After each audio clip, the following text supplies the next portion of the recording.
Hello બહેનો, કેમ છો? બધા મજામાં ને? ગુજરાતી ઘરેલું રસોઈમાં તમારું સ્વાગત છે.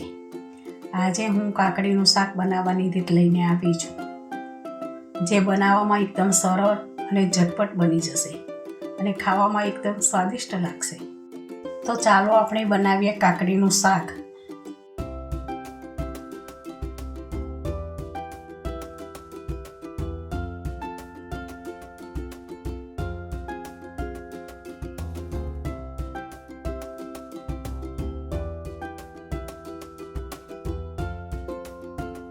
તો અહીંયા મેં 500 ગ્રામ જેટલી જાડી અને બિયાવાળી કાકડી સમારીને લીધી છે.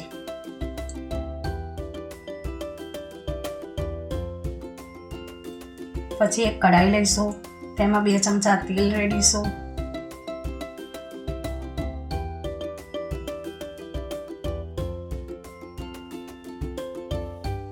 તેલ ગરમ થઈ ગયા પછી 1 ચમચી જીરું નાખીશું.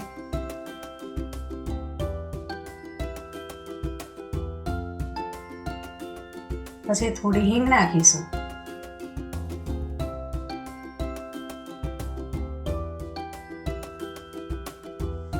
પછી સમારેલી કાકડીને એડ કરીશું.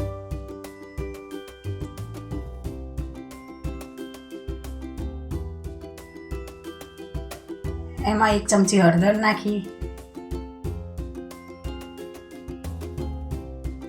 પછી તેને હલાવી દીધું.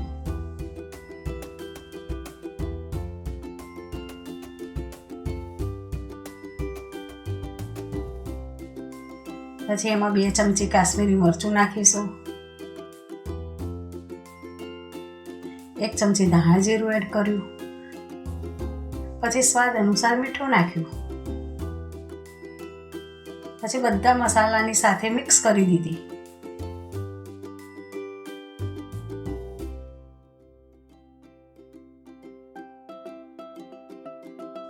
પછી 1 ચમચી ખાંડ એડ કરી.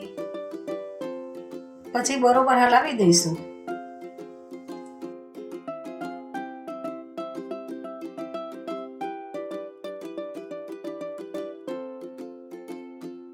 પછી રસો થવા માટે 1 ગ્લાસ પાણી રેડીશું, જેથી કાકડીનું શાક આપણું રસાવાળું થાય.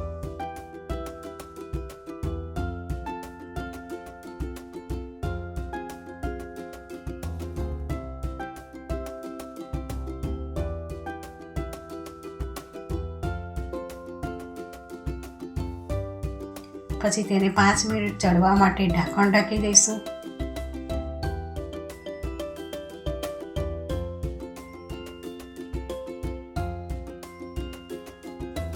ઢાંકણ ખોલીને ચેક કર્યું તો કાકડી ચડી ગઈ છે.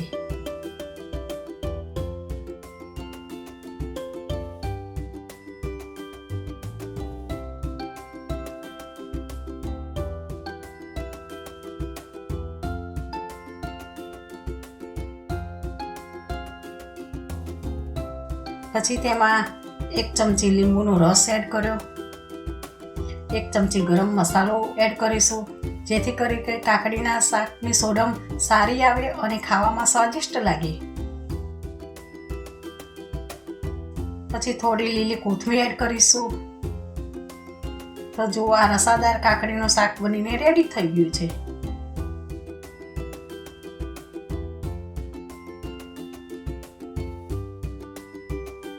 હવે કાકડીના શાકને એક બાઉલમાં કાઢી લઈશું.